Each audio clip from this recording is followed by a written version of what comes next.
नमस्कार दोस्तों, स्वागत है पंसिल एजुकेशन एकेडमी के लर्निंग प्लेटफॉर्म में। वर्तमान समय में हिमाचल प्रदेश में युवा वर्ग है और सरकार आमने सामने देखने को मिल रही है। प्रत्येक दिन प्रत्येक जिले से स्ट्राइक की जा रही है। अब इसके पीछे तर्क क्या दिया जा रहा है और सरकार ने ऐसी कौन सी योजना शुरू कर दी गई है कि युवा वर्ग इसके बिल्कुल खिलाफ आ चुका है। लेकिन इससे पहले आप जस्ट थंबनेल में देख चुके हुए, इसमें लिखा कि पेंशन धारकों को मिल रहा है रोजगार और प्रदेश के जो युवा वर्ग है उनके हो रहा है अत्याचार। ऐसा किस लिए कहा जा रहा है, इसके बारे में ध्यान से समझेंगे। वर्तमान समय में दिल्ली जो हमारा केंद्र शासित प्रदेश है, भारत की राजधानी भी है, वहां पर एक योजना शुरू की गई है। योजना क्या शुरू की गई है, इसमें जो 60 साल के अधिक जो जनरेशन के लोग होंगे और जो सरकारी कर्मचारी होंगे दिल्ली सरकार के, उसके बाद उनको तीर्थ यात्रा के लिए भेजा जा रहा है सरकारी खर्चे के ऊपर। मतलब यंग जो सरकारी कर्मचारी जो रिटायर हो चुके होंगे, जो इनका सेवा विस्तार पूरा हो चुका होगा, उनके लिए सरकार क्या कर रही है, भारत जैसे देश के प्रत्येक राज्य से जो पवित्र स्थल होंगे, वहाँ के धार्मिक स्थल होंगे, वहाँ की यात्रा करवाई जा रही है। इसमें बद्रीनाथ, केदारनाथ जैसे यहाँ हरिद्वार जैसे स्थान पर उनकी यात्रा करवाई जा रही है। लेकिन हिमाचल प्रदेश में एक नई योजना चली है, इसके बिल्कुल विपरीत। क्या चली हुई, यहाँ पर जो सरकारी कर्मचारी जो रिटायर हो जा रहे हैं उनको फिर से रोजगार दिया जा रहा है।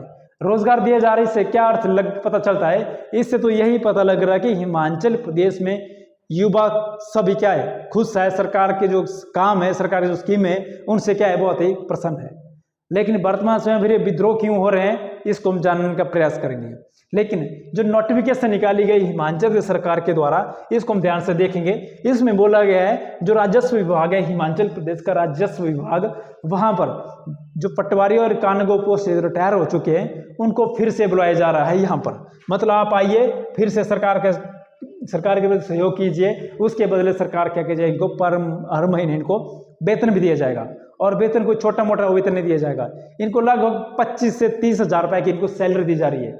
अब सोचिए, प्राइवेट स्कूल में जो वर्तमान समय में जो टीचर पढ़ाते हैं, कहीं कहीं तो 2200 से लेकर 2600 या 3000 के आसपास ही उनको बेचारों को वेतन दिया जाता है, वो जो क्या बिल्कुल युवा है। लेकिन हिमाचल प्रदेश में जो रिटायर कर्मचारी है उनको फिर से रखा जा रहा है और सैलरी दी जा रही है 25 से 30 हजार। अब देखिए, एक तो यह कहा जाता है हिमाचल प्रदेश में आर्थिक संकट है, इसे नई पोस्ट नहीं निकाली जा सकती। जब आर्थिक संकट आया है हिमाचल प्रदेश में, तो इनको वेतन दिया जा रहा है। अगर इस वेतन से 4 या 5 बच्चे एडजस्ट की जा सकते हैं आराम से 8 या 10 हजार में, जो भी सरकार में जो राजस्व विभाग में वेतन दिया जाता है। तो क्यों ना ऐसा किया जा रहा है? वर्तमान समय में जो पटवारियों राजस्व विभाग में जो पोस्टें निकाली जा रही है, 900 प्लस पोस्ट निकाली जा रही है। जब पोस्ट निकाली जा रही है, प्रोसीजर चला हुआ है, तो क्यों इन 300 पोस्टों को भरने की जल्दी है? इनको भी कमीशन के माध्यम से निकाला जाए और जो युवा जनरेशन को रोजगार दिया जाए। लेकिन सरकार ने बोला है कि आप जो रिटायर कर्मचारियों को फिर से बुलाया जाएगा कि आप आइए, रोजगार लीजिए। अभी इस उम्र में जो जनता है, बेचारे जो कर्मचारी हो गए, उनको हरिद्वार जैसे पवित्र स्थलों की क्या करनी जानी चाहिए, यात्रा करवाई जानी चाहिए। लेकिन हरिद्वार की उम्र में फिर से ये क्या करेंगे, वही किताबें, वही फाइलें, वही दफ्तर क्या करेंगे, वही काम करेंगे। और ये इस काम को करेंगे जो हिमाचल का युवा और क्या करेगा? तो युवा क्या करेगा, बेचारा सड़कों को मिल रहा है आजकल युवा। पहले क्या करेंगे, बेचारा टेस्ट देंगे, एंट्रांस टेस्ट देंगे, बीएड का एंट्रांस देंगे, जेईई का एंट्रांस देंगे, उसके बाद 2 साल वहां के एग्जाम हो गए, पेपर देंगे, लगभग 22 से 26 पेपर दिए जाते हैं इस ट्रेनिंग में। उसके बाद क्या करेंगे, टैट कंडक्ट कराया जाएगा। साल में 2 बार टेस्ट जो टैट होता है वो कंडक्ट करवाया जा रहा है।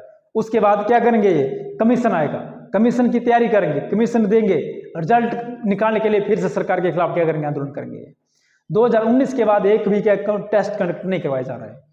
अब वर्तमान में तो आयोग ही नहीं है। अब आयोग नहीं है तो टेस्ट करवाने का जो प्रोसीजर है वो उसको कल्पना नहीं की जा सकती।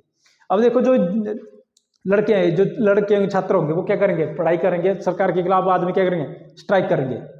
लेकिन जो हमारे यहाँ भारत के नेता है वो क्या करेंगे, जब चुनाव आएंगे तो नए नए मंच जारी किए जाएंगे, कहीं नए मंत्री जाएंगे, जनता के प्रति जाएंगे, जनता के द्वार जाएंगे या जनमंच लगाए जाएंगे जनता को रुझाने के लिए। पूरे भारत में ये प्रोसीजर है। 1 महीना करेंगे, क्या करेंगे, मेहनत करेंगे, खूब मेहनत करेंगे, और 5 साल सत्ता में क्या करेंगे, शासन करेंगे। तो 1 महीने की तैयारी और 5 साल शासन करेंगे।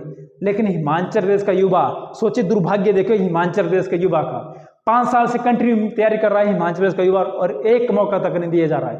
बिल्कुल अपोजिट किया जा रहा है यहाँ पर। अब बच्चों जो तैयारी कर रहे हैं तो किस आधार पर तैयारी करेंगे, क्या सोच कर करेंगे तैयारी?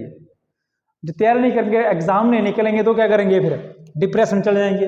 अब डिप्रेशन जाने का भी सही है इसका कारण, क्योंकि वर्तमान सरकार जो नई नई स्कीमें निकाली जा रही है, इसमें एक स्कीम आ गई है गेस्ट टीचर, मतलब मेहमान के रूप में टीचर जाएंगे किस स्कूल में पढ़ाने के लिए। अब देखिए गेस्ट टीचर, कई बार क्या होता है कि कॉलेज में गेस्ट टीचर जाते पढ़ाने के लिए, जाते हैं तो वो देखेंगे कि सिलेबस कहाँ पहुंचा, क्या पहुंचा है, या कितना हुआ सिलेबस, या इनका एग्जाम है कौन सा इंपॉर्टेंट होगा, वो नहीं देखेंगे ऐसा, वो देखेंगे उनको बेस्ट लगेगा वो वहाँ पढ़ाएंगे वो। अब इस संदर्भ में हिमाचल प्रदेश सरकार ने क्या किया है, गेस्ट जो योजना पॉलिसी है टीचर की, उसको लागू करने जा रही है। अब इसमें पहले क्या बोला गया था, इसमें बोला गया था कि इन टीचरों की भर्ती की जाएगी 2 साल के लिए की जाएगी। अब चलो पहले 2 साल की थी, तो फिर भी एक दिन न्यूज़ पेपर में देखा कि 2 साल के लिए, फिर थोड़ी ही दिन बाद नई स्टेटमेंट आई, उसमें बोला गया इनकी भर्ती 1 या 2 साल के लिए की जाएगी। अब देखिए जो या शब्द यहाँ पर बहुत कुछ कह रहा है, या शब्द, अब 1 या 2 साल, या तो एक भी नहीं। और हाल ही में नई स्टेटमेंट आई है यहाँ सरकार के द्वारा कि या तो इनको 1 हफ्ते के लिए रखा जा सकता है या 2 हफ्ते के लिए रखा जा सकता है। अब समझेंगे सरकार ने क्या बोला है, अगर मान लो किसी स्कूल में, जैसे जो हमारे जो पहाड़ी स्कूल है हिमाचल प्रदेश के, जैसे मान लो यहाँ पर छतरी जगह है, थुनाग जगह है या थाची है, तो मंडी का कोई लड़का जाएगा यहाँ पर थाची या थुनाग में बच्चों को पढ़ाने के लिए, मान लो यहाँ पर कोई टीचर नहीं है, 1 सप्ताह के लिए टीचर नहीं है, 2 हफ्ते के लिए टीचर नहीं है। सरकार का तर्क है इसमें कि 2 सप्ताह के टीचर नहीं है, बच्चों का भविष्य खराब ना हो, तो 12 दिन के भविष्य के लिए वहां पर एक टीचर भेजा जाएगा गेस्ट के रूप में। अरे वाह, 12 दिन के आपको भविष्य बच्चों का दिख रहा है, और जो बच्चा 5 साल पढ़ रहा है लाइब्रेरी में, घर में, कमरे में कोचिंग ले रहा है, कहीं जाकर उसका भविष्य नहीं दिख रहा है, तो यहाँ से बच्चा जाएगा पढ़ाने के लिए गेस्ट टीचर के रूप में, और 12 दिन बाद या 20 दिन बाद नया टीचर आ जाएगा तो उसकी वजह से छुट्टी कर दी जाएगी, बोरी बिस्तर पैक के कहाँ जाओ, फिर से अपने घर। एक आंकड़े के अनुसार हिमाचल सरकार ने क्या कर दिया है, रोजगार दे दिया है, क्योंकि एक तरह का रोजगार तो मिला उसको, भले 10 दिन का हो या 10 महीने का हो, रोजगार तो दिया।